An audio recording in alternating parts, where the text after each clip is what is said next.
day, everyone. Good day. Thank you for coming. My name is Oni Olonga, and I'm the last of the 7 of my mother's children.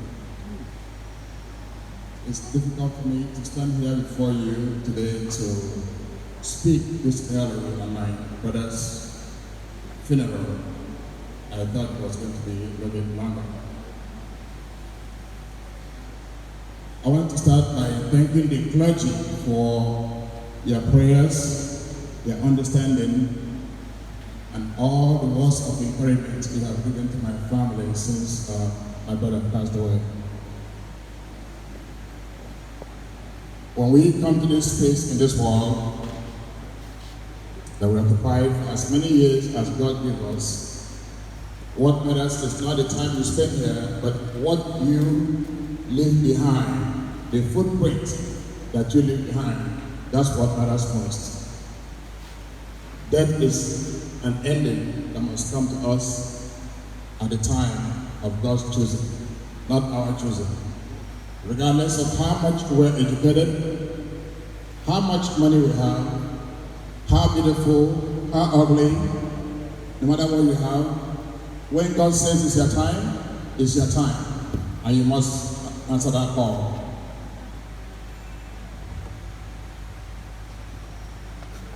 77 years ago, a little boy was born into the Olunga family. And like all of us who are parents, we strive for higher things for our children, and my parents were no different. But when my brother was born 77 years ago, little did my parents know that their little boy would grow up to become the man he became. For those who don't know my brother was a man of impeccable character. He was a servant of the people. He was a man who would sacrifice so that others can have. My brother was the kind of man who was willing to give up his own life so that others can live. The mid-60s in this country, for those who were old enough, was such a troubling time. It was indeed a tumultuous time.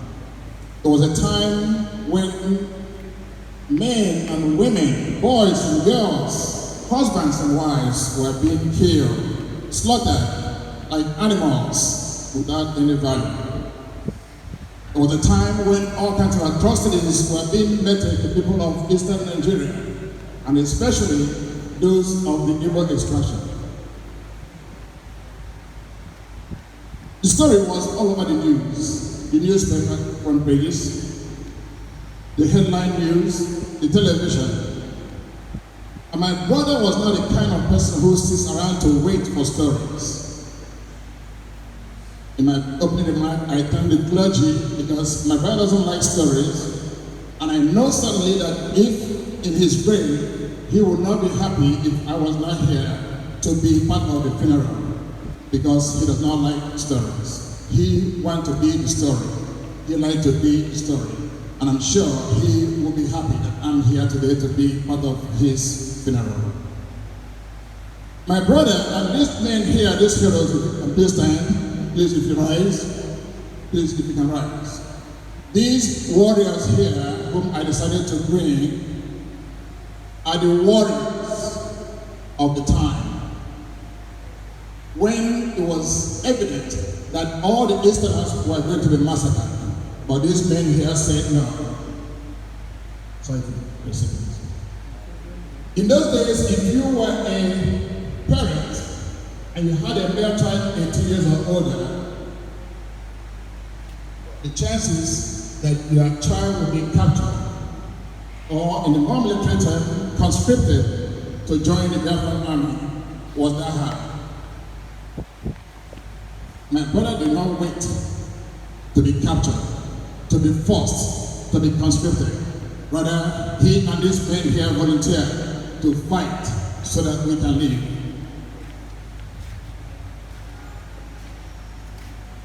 As the war raged, I was a little boy growing up. I didn't know what war meant. I didn't even know what death meant. I thought when you die, you simply went to sleep, and when you are all rested, you rise again. But my brother knew what death was. He knew what war was. He knew that one single bullet was enough for him to be killed. But then, it didn't matter to him. He said, if I go to the army and fight in rescue of my people and die in the war, I will not have died in vain. That's the man that's being buried today. Those days, again, like I was small, one late evening as we had dinner, a bicycle man came, rang his bell so loud into our compound. And my father reached out and said, who in the world is coming to my compound this late? It is wartime. He reached into his room, picked up his gun, and tiptoed towards the window to see who it was that came uninvited that late at night.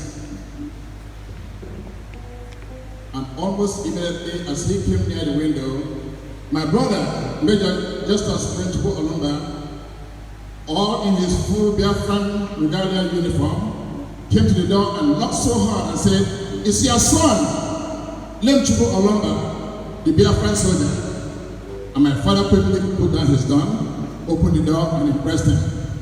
He said, and I quote, I was not sure what you and my mother would have told me if I told you I was going to join the army. So I decided I have to go and join the army and save our people from the massacre that was coming from northern Nigeria.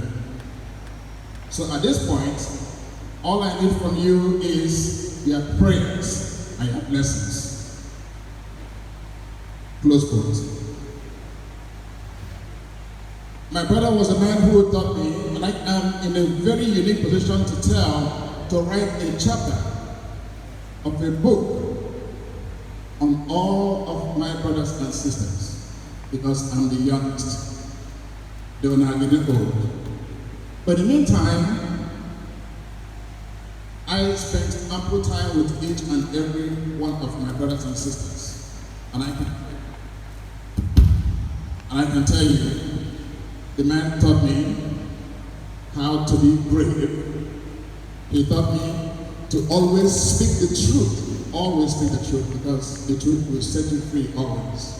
He taught me that when you lie, you will not run away from the lie, because you will lie a different lie when you are caught up in a lie. So stand for the truth always, because the truth will always be the truth. You will not have to think about the truth. On that day when I got this call that my brother had passed away, he taught me how to be brave. But I couldn't be brave that day. I tried to be brave, but I couldn't be brave. And that's a word that we have used very loosely, every one of us here, or maybe one time or another, that says blood is thicker than water. Yes, it is. On that day, I froze solid. I couldn't move. I couldn't do anything that I can do before. And I called my office and told them to schedule all my appointments for 1 week. And they said, Mr. Lumber, it's the month end and we have audits coming. And I said, well, I just received a call that my brother had passed away. So I needed some time to myself to breathe and to gather myself so I can function the way I am.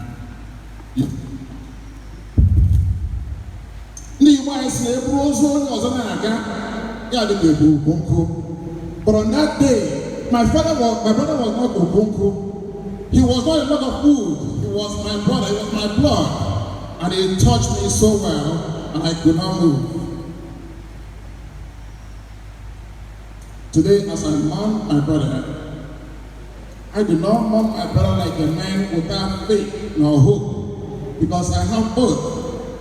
As a Christian and a believer, I believe in the last day, I will see my brother again. I will see my father, my friends, well-wishers, uncles, nieces, nephews that have gone before him.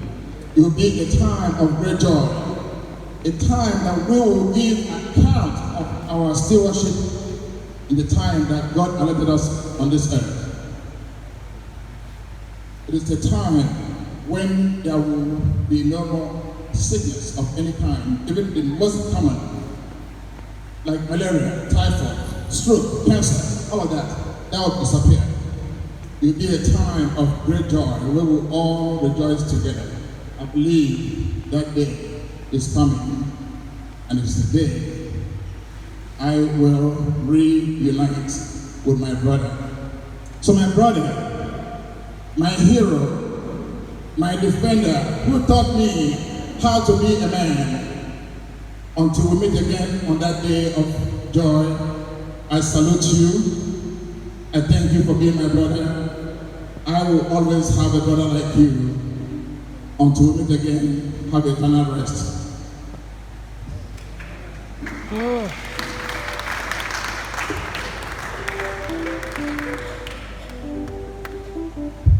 Praise the Lord.